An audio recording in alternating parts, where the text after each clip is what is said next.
Hey guys, thanks so much for tuning in to the channel. This is Son of Liberty. So today's video, we are going to be taking a closer look at Streamlight's new TLR7 weapon light. So stay tuned guys, you don't want to miss this one.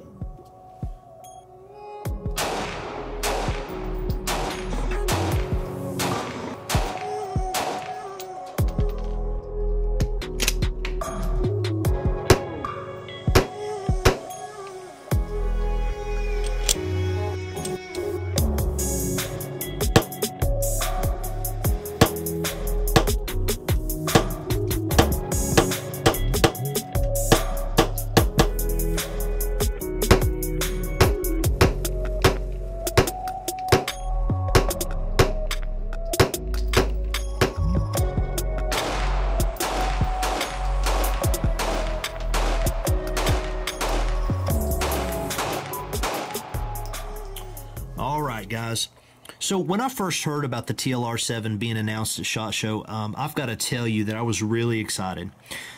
Since I am such a huge proponent of appendix carry and I run weapon lights on all of my setups, just about, this was something that really appealed to me. And as far as I know, the TLR7 is the smallest, most compact, and most powerful weapon light on the market.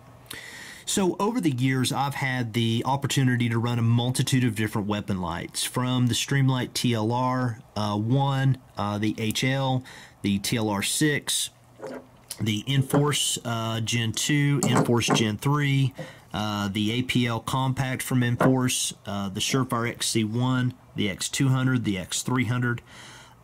And I've got to tell you that when I was looking for a light to do a true side-by-side comparison, I felt like that the Surefire X300 was going to be the only one that I could do that with. Now this is the, if you're not aware, this X300 comes in 500 and a 600 lumen model. This is the 500 lumen. I wanted a light that I could do a identical 500 to 500 lumen comparison. Okay, now I really thought that once I started my testing, especially at night at the range, I was really going to start to see the X300 kind of pull ahead in certain areas. But I've got to tell you that I think that you guys are going to be just as surprised as I was once you see the footage. So I've got some footage of the actual comparison. I'll be rolling that in here very shortly. But first, let's go ahead and talk about some of the features of the TLR7. Now, this features an aluminum housing, which I really like, and it doesn't even really kind of feel like an aluminum housing. It feels kind of like a mixture between polymer and aluminum. It's kind of hard to describe. It does have this rubber type of texture here on the back. I'm not actually sure its true purpose, to be honest with you. I thought it was going to actually marry perfectly up to the trigger guard, especially on a Glock. But you can see that it's mounted here. It actually doesn't make contact with the trigger guard itself. Okay, there is some space in between those two. So, anyway, aluminum housing. As I just mentioned, this one only takes one CR123 versus two, so you are going to be able to save a little bit of money on batteries, and your batteries that you do have are going to go a little bit further, so that's a nice touch. One of the things that is new here on the market is this safe off feature. And basically during transport, and generally what I'll do is I'll take my light and I'll just kind of throw it into the bag on my way to the range. I don't want that light being activated inadvertently. So what I'll do is I'll generally just back the actual bezel off until it doesn't make contact with the battery anymore. This one has the feature built into it.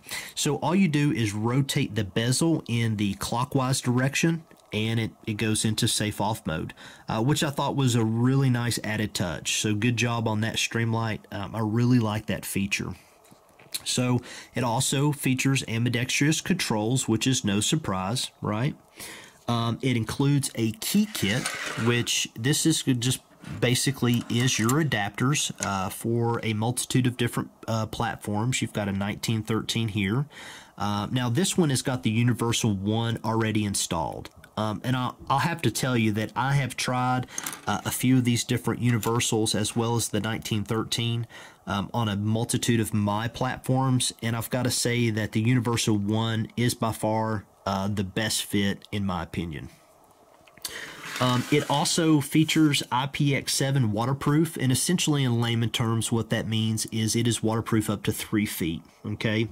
It also features side mounting capabilities, which is just like the TLR1s. And if you've never owned one, what that means is if you back this mounting screw out and you push it in, you'll notice that this mounting bar here extends out. Or this mounting arm. Basically what that means is you never have to go in front of the muzzle of the gun in order to mount it. All you do is back the mounting screw out, push it in, find your adapter there, mount it here on the side, and then just tighten that screw down and you're good to go, okay? It makes it very easy as well as safe when you are uninstalling it if you needed to change the batteries, okay? So this one also has a runtime of 1.5 hours. I have not truly tested that from start to finish on a new battery, but I have used this quite a bit and I have not been able to get through one battery yet. So I've been really happy with the battery life on it so far. So anyway, guys, let me go ahead and roll in some of this footage here of the side-by-side comparison and take a closer look. All right, guys, so what I'd like to do is take a look at a quick demonstration between the TLR7 and the Surefire X300. Now, the Surefire X300 I have is the 500 lumen model. It is not the 600. So here we have, again, the TLR7. All right, from Streamlight, you can see that it's got a fairly large center hotspot, okay? It's actually got a really nice spill. Now, some of this you guys aren't going to be able to see for the simple fact that the human eye is going to be able to pick up on a lot more of the details than this camera will, okay? So again, this is the TLR7 here on the left. This on the right is the Surefire X300. Okay, so you can see the difference. You'll notice that the spot, the hot spot on the Surefire X300 here on the right is more intense. It's got a brighter hot spot, but the Surefire X3, or the Streamlight TLR7 here on the left has got a lot larger spot. Okay, the spill, in all honesty, is a little bit larger with the TLR7 than the spill with the Surefire X300, okay? But it's not by much, okay? We're only talking about just a few yards. But there is a little bit difference between the TLR7 in regards to spill. We kind of move around here a little bit. We've got a rock face here, kind of show you. So again, TLR7 and the Surefire X300 Ultra, which is here. So again, so you'll notice that you've got a really nice intense hot beam here with this one, but you see a lot more with the TLR7. So for the size comparison, I mean, the TLR7 is just really nice in my opinion, just because you're able to, especially when it in reference to appendix, you can carry it a lot easier, okay, at least in my opinion. All right, real quickly, I wanted to go over the strobe feature here on the TLR7. That is something that I did not mention before. When you get your TLR7 in the mail, it is going to come deactivated. And what you have to do in order to activate it is go through a series of sequences here on the activation switch in order to turn that feature on. Now, I've got to give a huge shout out to Streamlight for the development of this. I absolutely love the fact that I can control whether I want it on or off. You know, before in the past, sometimes I would activate a weapon light that had a strobe feature on it, and maybe I would activate the buttons too quickly. And where I had initially wanted just a momentary on, I now would have strobe on. So this is just something that I really like that. It takes away that human error, you know, possibility of turning something on that you didn't want on to begin with. So anyway, just like with any other side mounted activation switch, anytime you want the light on, you depress it once, turn it back off, you just depress it again. If you want momentary on, you're just going to depress the activation switch for as long as you want, let go when you want the light off. Now for strobe, if it's active, you would depress this twice quickly, okay? Which obviously it has been deactivated. So let's go through the series of sequence here to turn it on so that you guys know how to do that from the moment you get it in the mail. So we're going to depress this button 9 times. On the 10th time, we're going to depress it and hold it we're going to see the light flash, then the light is going to go off. That's how we will know that the light strobe feature has been turned on. Okay, so let's go through that very quickly. 1, 2, 3, 4, 5, 6, 7, 8, 9, 10. Now I can let go of the button. You have to wait until that light goes off in order for that to work successfully. Now when I depress the button twice, the strobe feature has been activated. In order to simply turn it off, we're going to repeat the steps. 1, 2, 3, 4, 5, 6, 7, 8, 9, 10. Press and hold. The light turns on, goes off. Now we have successfully turned the strobe feature off. Alright guys, so we talked about the pros. Honestly, the only con that I have, or the only feedback that I could give Streamlight in regards to this, is going to be in regards to the activation paddles. Okay, now you'll notice here that they are just forward of the trigger guard here. Now, what I like in a weapon light is that anytime that I have a full shooting grip here on the gun, I don't ever want to break this grip from my support hand in order to activate that weapon light, whatever it is that I might be using. So I have large size hands, okay, wear large gloves, and what I found myself doing is, and it's going to take some getting used to if you have similar size hands as I do. If you have large mittens, you're not going to have any issues. But what I've noticed is that when I've got a full good grip here on the gun, in order to activate this light, I'm just rolling my thumb completely down. It is just out of that line. I can barely reach it. Okay, so what I really got to do is I got to extend that thumb out almost to a point where it's slightly uncomfortable. Okay, in regards to really manipulating a weapon light and using that pressure pad for that momentary on and off very quickly, right?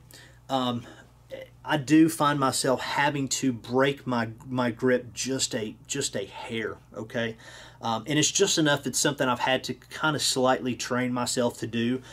So what I'm doing is, instead of really stretching that thumb out to where it's uncomfortable, I'm just slightly rolling my hand forward so that I can get a better grip on that activation switch. Okay, so again, if you've got large size hands, it's going to be something you're just going to have to simply adjust to. If you got, you know, extra large mittens, you're good.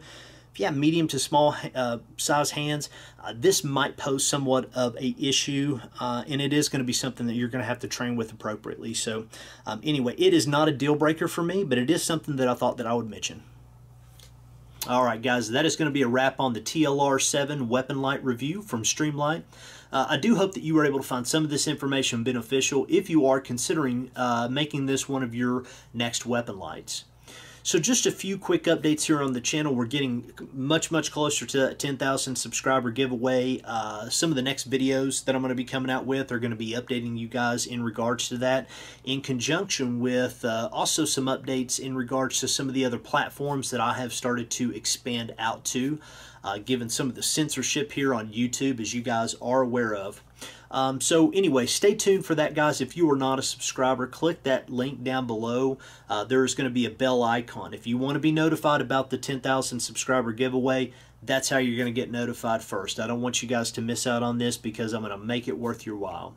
Also, too, there's going to be a link down below in the description. If you guys are not following me on Instagram, make sure you do so. I will also be posting updates more frequently on Instagram than I will here, so make sure that you guys are following me there, guys. So until the next video and the next giveaway, take care, be safe.